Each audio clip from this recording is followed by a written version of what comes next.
บัดนี้เป็นครั้งที่146ตรงกับวันที่3เมษายนพุทธศักราช2569ข้าพเจ้าโยลดากังเพ็งขอเปล่งวาจาสาธยายพุทธมนต์ถวายเป็นพุทธบูชาธรรมบูชาสังฆบูชาและเป็นอาจาริยบูชาแด่องค์พระความปฏิเถรเจ้าองค์หลวงปู่สำเร็จรุ่นหลวงปู่บุญเดชหลวงปู่ศิลาตลอดทั้งครูบาอาจารย์ผู้เป็นเจ้าของวิชาจินดามณีขอเทพเทวดาเจ้าทั้งหลายโปรดจงมาอนุโมทนาในการสวดสาธยายของข้าพเจ้านี้ขออนุภาพคุณพระรัตนตรัยครูบาอาจารย์และเทพเทวดาทั้งหลายโปรดจงบันดาลให้จิตของข้าพเจ้าเป็นสมาธิอันควรแก่การสวดสาธยายมนต์ต่อไปบทสวดชุมนุมเทวดาสัมมันตาจักรวาเรสุอัตตราคชันตุเทวตาสัทธมังมูนิราชสะสุนันตุสักขโมคทังสเคกาเมจรูเปคิลิสิกรัตเตจันตาลิเขวิมานีทีเปรัตเทจคาเมตรุวนาคาเนเคหวัตถุเมหิเคเตภูมินาจยันตุเทวาชาลทะวิสเมยคะคันทัพพนาคาติทันตาสันติเกยังมุนิวรวัจนังสาธโวเมสุนันตุธรรมสวนะกาโลอายัมปัทันตาธรรมสวนะกาโลอายัมปัทันตาธรรมสวนะกาโลอายัมปัทันตาบทสวดนามการสิทธิคาถานะโมตัสสะภะคะวะโตอะระหะโตสัมมาสัมพุทธัสสะนะโมตัสสะภะคะวะโตอะระหะโตสัมมาสัมพุทธัสสะนะโมตัสสะภะคะวะโตอะระหะโตสัมมาสัมพุทธัสสะบทสวดสัจจกิริยาคาถานัตถิเมสารนังอัญญังพุทโธเมสารนังวรังเอเตนะสัจจวัชเชนะโสทิเมโหตุสัพพทานัตถิเมสารนังอัญญังธัมโมเมสารนังวรังเอเตนะสัจจวัชเชนะโสทิเมโหตุสัพพทานัตถิเมสารนังอัญญังสังโฆเมสารนังวรัง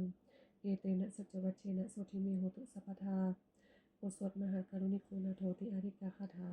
มหากรุณิโกนาโถอัฏฐายสัพพปานินังภูเรตวาปรมีสัพพปโตสัมโพธิมุตตมังเอเตนะสัจจวัชเชนะมังหนตุสัพพุปัทวามหากรุณิโกนาโถหิตายสัพพปานินังภูเรตวาปรมีสัพพปโตสัมโพธิมุตตมังเอเตนะสัจจวัชเชนะมังหนตุสัพพุปัทวามหากรุณิโกนาโถสุขายสัพพปานินังภูเรตวาปรมีสัพพปโตสัมโพธิมุตตมังเอเตนะสัจจวัชเชนะมังหนตุสัพพุปัทวาบทสวดมหาสมัยสูตรเอวเมสุตังเอกังสมัยังภควาสักเกสุวิหรติกัปปิลาวัตถุสมิงมหาวเนมหตาภิกขุสังเคนะสติงปัจจมติหิภิกขุสเตหิสัพเพหิวะอรหันติหิทัสสิจโลปทาตุหิเทวตาเยปุเยนะสันนิปติตังโหติภควันตังทัศนายาภิกขุสังฆัญจะอาตโพจตุนังสุทธาวาสกายิกานังเทวานังเอตทังโมสิอายังโกภควาสักเกสุวิหรติกัปปิลาวัตถุสมิงมหาวเนมหตาภิกขุสังเคนะสติงปัจจมติหิภิกขุสเตหิสัพเพหิวะอรหันติหิทัสสิจโลปทาตุหิเทวตาเยปุเยนะสันนิปติตังโหติภควันตังทัศนายาภิกขุสังฆัญจะยานุนะมยัมปิเยนะภควาเตนุปสังกเมเยนะโอปสังกมิตวาภควโตสันติเกปัญเจกคาถาภสิเยมาติอัตโกตาเทวตาสยทัพพินะมะพลวาปริโสสมิชิตังวาพะหังปัสสาลิยปัสสาลิตังวาพะหังสมิเชยเอวะเมวะสุทธาวาเสสุเทเวสุอันตรหิตาภควโตปรโตปาตุระหังสุอัตโกตาเทวตาภควันตังอภิวาเทตวะเอกมันตังอัทังสุเอกมันตังทิตาโหเอกาเทวตาภควโตสันติเกอิมังคาทังอภาสิมหาสมัยโยปวนัสมิงเทวกายสมังคตาอาคตมะอิมังธรรมสมัยยังทักขิตาเยวะอปราชิตาสังคันติอัตโกอปราเทวตาภควโตสันติเกอิมังคาทังอภาสิตัตระภิกขวูสมาหังสุจิตังอัตโนอุชุกะมะกังสุสารถิวเนตานิคาเหตวะอินทาริยานิลักขันติปันทิตาติอัตโกอปราเทวตาภควโตสันติเกอิมังคาทังอภาสิเจตวาคีนังเจตวาปริคังอินทคีนังอุหัจมะเมชาเตจนันติสุทาวิมลาจักขุมตาสุทันตาสุสุนาคติอัตโกอปราเทวตาภควโตสันติเกอิมังคาทังอภาสิเยเกจิพุทธังสรนังคตาเสนเตคมิสันติอปายภูมิงปหายะมนุสังเทหังเทวกายังปาลิปุเรสันติติอัตโกภควาภิกขุอมันเตสิเยปุเยนะภิกขุเวทัสสุโลกธาตุสุเทวตาสันนิปริตาโหติตถาคตังทัศนายาภิกขุสังฆัญจักเยปิเตภิกขุเวเอหิสุอริตัมมัทนังอรหันตุสัมมาสัพพุทธาเตสัมปิภควันตานังเอตัปปรมัยวัฏปตาสันนิปริตาอหิสุสยทัพปิเมหังเอตาริเยปิเตภิกขุเวภวิสันติอนาคตัมมัทนังอรหันตุสัมมาสัพพุทธาเตสัมปิภควันตานังเอตัปปรมัยวัฏปตาสันนิปริตาภวิสันติสยทัพปิเมหังเอตาริอจิกิสามิภิกขุเวเทวกายานังนามานิกิตยิสามิภิกขุเวเทวกายานังนามานิเทติสามิภิกขุเวเทวกายานังนามานิตังสุนาถสาธุกังมณสิกโรทภาสิสามิติเอวะมะเตติโกเตภิกขุภควโตปัจจโสสุภควะเอตทโวจะ สิโลกมนุษย์กัสสามิยทัพพมาตถสิตาเยสิตากิริขพรังมิตตาสมาหิตาอุทุสิหาวสันลินาโลมหังสาพิสัมพุโอทาตมนัสสาสุทาวิปัสสนามนาวิลาวิโยปัจจสติยตวาวเนกปิลวัฏเวตตุอามันดายิสัทธาสวะเกสสเนรเตเทวกายะอภิกันตาเตวิชานาถปิกโมเตจะอัตตปมะกรุงสุตวาพุทธสัสสนัง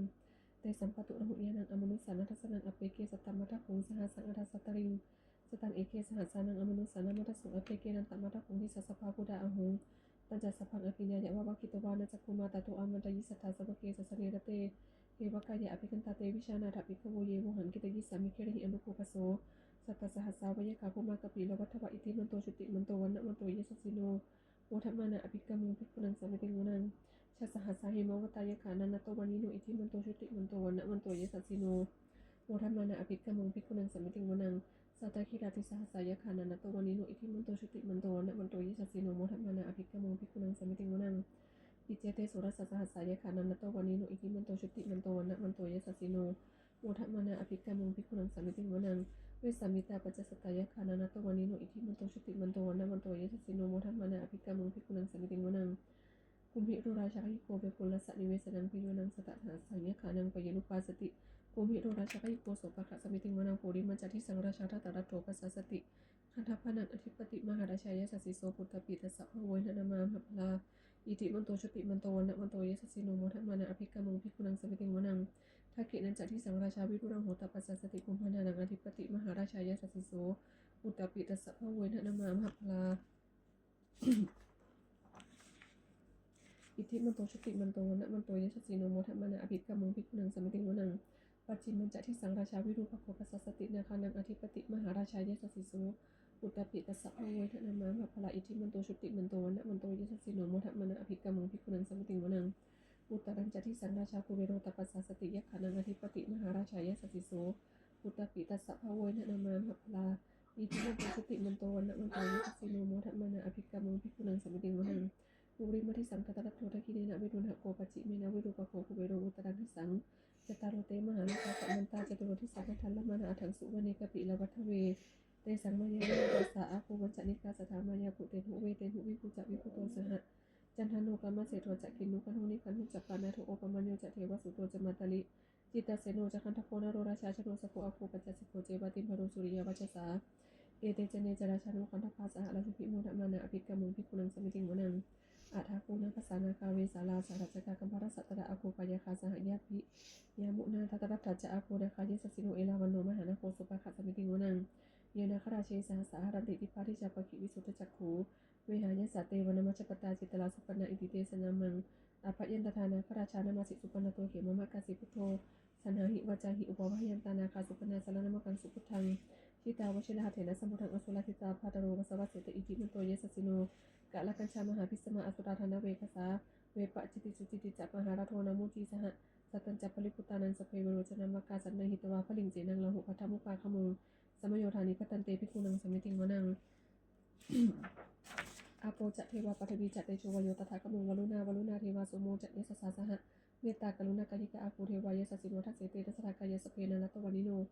อิทิมันโตชุติมันโตวันนะมันโตเยสสิโนโมทัมมานะอภิกรรมุภิกขุนังสมิติงวนังเวนทูจะเทวาสหเลจะอสมาจะทุเวยมาจันทสุปนิสาเทวาจันทมาคุปุรคิตาสุริยสุปนิสาเทวาสุริยมาคุปุรคิตานักขัตตานิปุรคิตวะอาภูมันทวะลหกาวสุนังวสโวเสโทสกุปะคะปุรินทโททัสเสเตทัสสะกายสเพนันตวานิโนอิทิมันโตชุติมันโตวันนะมันโตเยสสิโนโมทัมมานะอภิกรรมุภิกขุนังสมิติงวนังอาทาคูนะอาทาโคนสาภูเทวาจารมัคคิสิการิวะอริจกาจโรชาจะอุมาปุปนิพาสิโนวรุณาสะธรรมจะอจุตจะอเนชกาสุรยาลุจิละอาภูวัสสะวเนสิโนทัสเสเตทัสสะกายสเพนันตวานิโน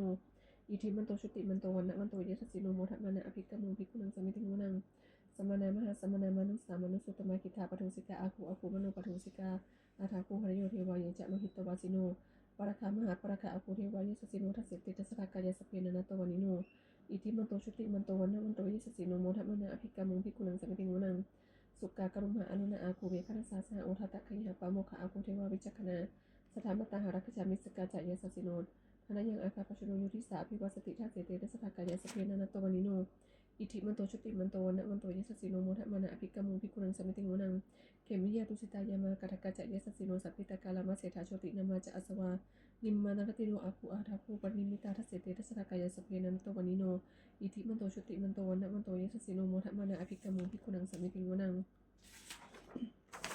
สัพเพเตเทวนิกายาสัพเพนันตวานิโนนามันนวเยนะอคันจุงเยจันเยกัสสะนะฮะปวุฒชาติมัคคีลังโอขตินมนาสวังทะเกโมขตนังนาคังจันทังวะอสิตาติตังสุปรมาปรมาโตจักพุทธะอิทิปโตสหสันนังกุมโรติโสจัสสุปะขะสมิติวนังสหัสปรมาโลกานังมหาปรามาทิติทัติอุปปันโนชุติมันโตพิสมากายโยยะสัสสิโสทาเสตอิสระอาคูปเจกวัสวัติโนเตสัญจะมชโตอาคาหลิโตปริวาลิโตเตจะสัพเพอภิกัมเตสินเทเทเวสปรมาเกมาลเสนะอภิกมิปัสสะขณะสัมมณียังเอทะคณะทะปณะทะลาเกนะปณมัทโวสัมมันตาปริวาเดทะมาโวมุนจิตะโกจินังอิติตถะมหาเสโนกันหะเสนังอเปสยิปนินาตลมหะจัสสังกตมานเพระวังยะถาปวุสโกเมโกธานายันโตสวิชุโกตถาโสปจุทาวติสกุโตอสยังวเสตันจัสสะพังอภิญญายะวะคิตวานัสกุมาตตุอามันตยิสถาสวเกสสเรระเตมาราเสนะอภิกันตาเตวิจานาถภิกขโวเตจะอัตตมะมัคครงสุตวาพุทธสัสสนังวิตราคิหิปกามุงเนสังโลมัมปิอินจยุงสเพวิชิตสังฆามาพยติตายะสสิโนโมทันติสะโพเตหิสวกาเตจเนสุตตาติบทสวดจุลชัยปรากรณโมเมพุทธเตชะสารตันตยธรรมิกาเตชะประสิทธิปสีเทวานารายะปรมีสุราสิทธิปรมาจะอินทาจะจตุโลกาคัมภีและกาสมุทาภูตุงขังคาจะสัพปรมาชัยประสิทธิพวันตุเตชัยชัยธรณีอุทธินาทีชัยชัยคะคุลตลนิสัยนิได้ใส่เสนาเมรุราชพลนรชีชัยคัมภีและโสพีนาเคนธนาคีปิศาจปูตกาลีชัยทุนิมิตาโรคีชัยสิงคีสุทธานามุขชาชัยวรุณมุขสัตราชัยจำปาทินาคกุลคันธกะชัยคาชพลนตุลงสุกลภูชงสีหพยคติปาชัยวรุณมุขยาตาชิตเสนาริปุณสุทธินารดีชัยสุขาชีวีชัยธรณีตะเลสถาสุชยาชัยธรณีสันติสถาชัยมังคราดัญญาภวเคชัยวรุณยักขีชัยลักขสีสุรโภชเตชาชัยพรหมินทคณะชัยราชาธิราชสัตชัยปัทวินสัพพังชัยอรหันตาปเจกพุทธสาวังชัยมเหสุโรหโรหรินเทวาชัยพรหมาสุรโคชัยนาโกวิรุณหโกวิรุปโกจันทิมาราวิอินโหจะเวนัตโยจะกุเมโรวรโนปิจะอาคีวโยจะปัชุนโหกุมาโรทัตรัตโกอัฏฐารสมหาเทวาสิริตาปัสสะอาทโยอิสิโนสวกาสภาชัยราโมภวันตุเตชัยธรรมโมจะสังโฆจะทัสสะปายโยทัสสะปาโรจะชัยกังเอเตนะชัยเดเชนะชัยโสติภวันตุเตเอเตนะพุทธเตเชนะโหตุเตชัยมังคลังชัยโยปิพุทธสัสสิริมโตอายังมลสัจจปาปิมโตปราชโยอุปโภสยัมโพธิมเนปโมทิตาชัยตถาปรมคณามหิสิโนชัยโยปิพุทธสัสสิริมโตอายังมลสัจจปาปิมโตปราชโยอุปโภสยัมโพธิมเนปโมทิตาชัยตถาอินาคณามหิสิโนชัยโยปิพุทธสัสสิริมโตอายังมลสัจจปาปิมโตปราชโยอุปโภสยัมโพธิมเนปโมทิตาชัยตถาเทวคณามหิสิโนชัยโยปิพุทธสัสสิริมโตอายังมลสัจจปาปิมโตปราชโยอุปโภสยัมโพธิมเนปโมทิตาชัยตถาสุปันนคณามหิสิโนชัยโยปิพุทธสัสสิริมโตอายังมลสัจจปาปิมโตปราชโยอุปโภสยัมโพธิมเนปโมทิตาชัยตถานาคณามหิสิโนชัยโยปิพุทธสัสสิริมโตอายังมลสัจจปาปิมโตปราชโยอุปโภสยัมโพธิมเนปโมทิตาชัยตถาสัพพมคณามหิสิโนชยันโตโพธิยามูนีสกยานังนันทิวัฒโนเอวังตวังวิชโยหงหิชยสุชยมังคเลอปราชิตพลังกิริสีปฐวิโปคเลอภิเสเกสัพพพุทธนาอัคคปโตปโมทติสุนัขตังสุมังคลังสุปปะตังสุโหติตังสุโคโนสุโมหโตจะสุยิตถังปรมาจาริสุปัฏฐกินังกายกัมมังวาจากัมมังปัฏฐกินังมโนกัมมังปณิหิเตปัฏฐกินานิกัตตวานลพันตเถปัฏฐกิเนเตอัฏฐรัตถสุขิตาวิรุณหาพุทธสัสสนิอโรคาสุขิตาโหทะสหสภิหิยาภิสุนันตุโพโตเยเทวะอสมิงธานิอธิกตาธิคายุกาสตาโหตุสุขิตาโหตุสัพพทาละขันตุสัพพสตานังละขันตุชินาสัสนัญญากาจิปัตนาติสังสเพปุเรนตุมโนรถายุตตกาลีปวัสตุวสังวสาวราหการุขาจุปัตตวาเตสังวิวาเดตุจัสสัพพทากายสุขังจิตสุขังอรหันตุยถาระหังบทสวดธรรมนิยามสุตตังเอวเมสุตตังเอกังสมัญญังภควาสาวัติยังวิหรติเชตวเนยนังทปินิกัสสะอารามีตตระโขภควาภิกขุอมันเตสิภิกขโวติปัตตันเตติเตภิกขุภควโตปัจจสุสงภควาอิตะทโวจะอุปาทวาภิกขุตัตถาคตนังอนุปาทวาตัตถาคตนังหิตาวาสาธาตุธรรมทิตตาธรรมนิยามตาสัพเพสังขาราอนิจจติตังตถาคตุอภิสัพพุชติอภิสเมติอภิสัพพุชิตวาอภิสเมตวาอาจิกติเทเสติมัญญเปติปัฏฐเปติวิวารติวิภัสสติอุตตานิกโรติสัพเพสังขาราอนิจจติอุปาทวาภิกขเวตถาคตานังอนุปาทวาตถาคตานังหิตาวาสาธาตุธรรมทิตตาธรรมนิยามตา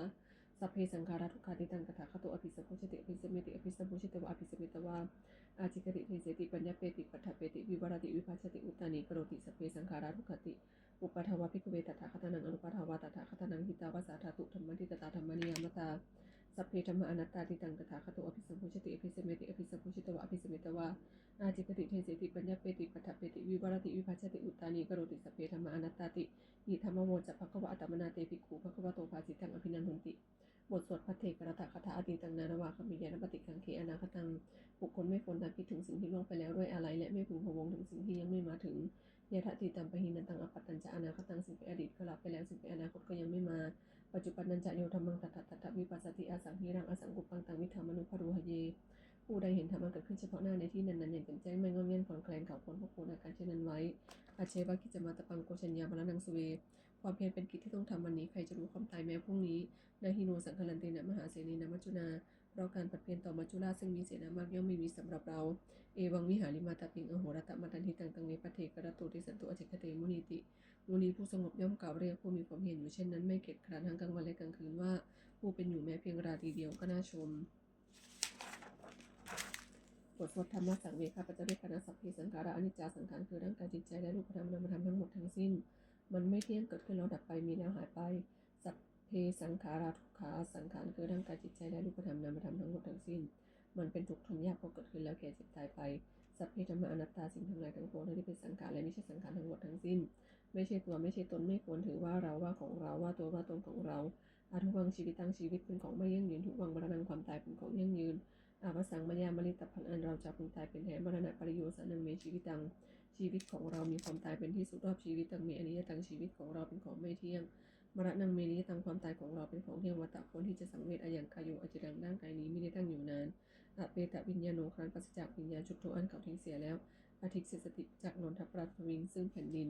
กาลิงขดังอิวะประดุจดังว่าทนมาในทนฟืนนี้ลัดถังหาประโยชน์ไม่ได้อนิจจาวัฏสังขาราสังขารทั้งหลายไม่เที่ยงนะอุปาทวายธรรมิโนมีความเกิดขึ้นแล้วมีความเสื่อมไปเป็นธรรมดาอุปัจจิตวานิรุจันติการเกิดขึ้นแล้วย่อมดับไปเตสังโมปสโมสุโขความเข้าไปสงบระงับสังขารทั้งหลายเป็นสุขอย่างยิ่ง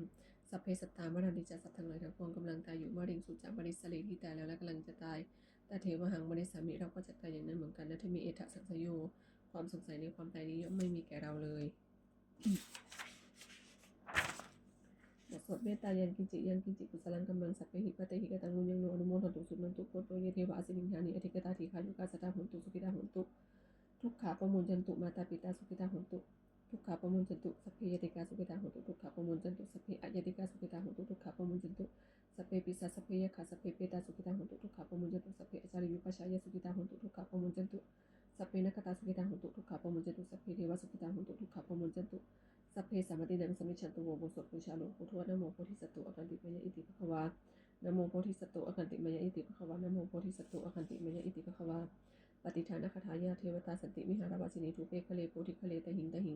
ตาธรรมทานเนนะพวันตุปูชิตาโสติงกรณเตถาวิหารมันทะเรเนราจามัชฌานวกาจพิขโวสารมิกาธานปฏิอุปัสสกาขามาจะเทสานิกมาจะอิสราสปานะโพตาสุกิตาพวันตุเตชาลาพุชาเยปิจานะสัพพวาสังเกตชะตาอัตโมปปฏิกานิยานิกังธรรมวรังปฏิจจเตสเพปิทุกสักกโรตุสังขยังธาตุจิลังสตังธรรมโมธรรมัทราจปุคลาสังโฆโหตุสมะโควะอัฏฐายะจาหิตายะจะอัมเหระคตุสัทธโมสเพปิธรรมจาริโนวุทิงสัมปปุเนยมะธรรมีอริยปเวทิเตปัสสันนังโหตุสเพปิปานิโนพุทธศาสนีสัมมาทารังปเวชันโตกาเลเทโวภวสตุมุทิภาวายสตานังสมิทังเนตุเมธนิงมาตาปิตาจะอัตตชังนิจังละขันติปุตตะกังเอวังธรรมิราชาโนปะชังละขันตุสัพพทา